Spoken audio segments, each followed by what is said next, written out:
وہ بات یہ کہ جس طرح کا بندہ ہوتا ہے نا، اسی کے فیلڈ کی باتیں اس کے ذہن میں آتی ہیں۔ حکیم کے ذہن میں حکمت کی باتیں آئیں گی، ڈاکٹر کے ذہن میں ڈاکٹری کی باتیں آئیں گی، انجینئر کے ذہن میں انجینئرنگ کی باتیں آئیں گی۔ ہمارا شعبہ چونکہ یہ پیری مریدی والا ہے، اور ہم سے اکثر لوگ اپنی باتوں کے سوال پوچھنے آتے ہیں، یہ پریشانی ہے کیا کریں، یہ پریشانی ہے کیا کریں، یہ مصیبت ہے کیا کریں، فلاں مصیبت ہے کیا کریں۔ تو میرے ذہن میں یہ بات آئی کہ امام بخاری رحمۃ اللہ نے اس حدیث کو سب سے آخر کے لیے جو چنا، تو اس کی وجہ یہ تھی کہ تسبیح کے پڑھنے سے اللہ مصیبتوں کو ٹال دیتے ہیں، اور اس کی دلیل دو ہیں۔ پہلی دلیل یہ ہے کہ اللہ تعالیٰ قرآن مجید میں یونس علیہ السلام کے بارے میں فرماتے ہیں، فلولا انہ کان من المسبحین، اگر میرے یونس علیہ السلام اللہ کی تسبیح بیان کرنے والے نہ ہوتے، للبث فی بطنہ الی یوم یبعثون، تو اللہ ان کو قیامت تک مچھلی کے پیٹ کے اندر ہی رکھتے۔ کیونکہ انہوں نے تسبیح پڑھی، اللہ نے مچھلی کے پیٹ سے نکال دیا۔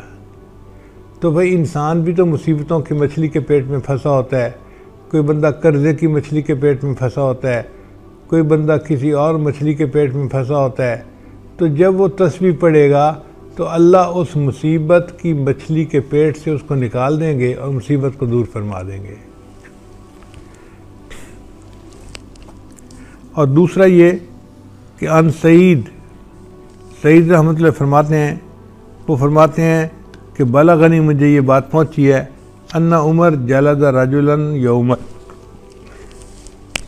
ایک دن عمر لانو نے ایک مجرم کو کوڑے لگوائے، اور کعب رضی اللہ تعالیٰ عنہ اس کے پاس موجود تھے۔ یہ بڑے عالم صحابی تھے، قاضی تھے، وہ بھی موجود تھے عمر لانو کے پاس۔ چنانچہ فقال الرجل حین وقع علیہ الصوت، جب اس بندے کے کوڑا پڑا نا، تو کوڑا پڑنے پر اس نے اوئی نہیں کی، بلکہ اس نے کہا سبحان اللہ۔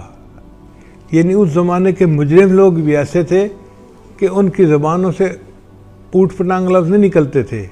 اس کو کوڑا پڑا اور کوڑا کھا کے اس نے کہا سبحان اللہ۔ جب اس نے سبحان اللہ کہا تو عمر لان نے جلاد کو کہا دعہو، اس کو چھوڑ دو۔ فضاحک کعب لانو مسکرا پڑے۔ فقال عمر لانو نے پوچھا وما یضحکک، حضرت آپ کیوں مسکرا رہے ہیں؟ تو انہوں نے فرمایا میں اس لیے مسکرا رہا ہوں کہ انا والذی نفسی بیدہ، قسم ہے اس ذات کی جس کے قبضے میں میری جان ہے، ان سبحان اللہ تخفف من العذاب، کہ سبحان اللہ نے اس کے عذاب میں کمی کر دی۔ اس کو حکم ہوا تھا 10 درے لگانے کا، اور پہلا ہی پڑا تو اس نے سبحان اللہ کا، اور عمر لانو نے ایک کوڑے پہ ہی اس کو معاف کر دیا، تو سبحان اللہ نے اس کے عذاب کو کم کر دیا۔ اس لیے امام بخاری رحمۃ اللہ نے آخری حدیث یہ اس لیے بیان فرمائی کہ طلباء طالبات پڑھ کے مکمل کر کے تعلیم اپنے گھروں کو جائیں گے، ان کی شادیاں ہوں گی، پھر ان کو پریشانیاں ہوں گی، جو مرد ہیں وہ کام کاروبار کریں گے، نوکریاں کریں گے، جاب کریں گے، مصیبتوں میں پھنسیں گے۔ جب یہ مصیبتوں میں پھنسیں گے تو پھر یہ کہیں گے کہ ہمیں اب مصیبت سے نکلنے کا کوئی عمل بتانا چاہیے۔ تو میں ان کو عمل بتا دیتا ہوں کہ یہ سبحان اللہ کا ذکر کثرت کے ساتھ کریں گے، اللہ ان کی مصیبت کو دور کر دیں گے، ان کو پریشانیوں کی مچھلیوں کے پیٹ سے نکال دیں گے۔ دعا ہے کہ جتنے حاضرین مرد ہیں یا خواتین ہیں، اللہ سب کو پریشانیوں سے محفوظ فرمائے اور اپنے مقبول بندوں اور بندیوں میں شامل فرمائے۔ وآخر دعوانا ان الحمد للہ رب العالمین۔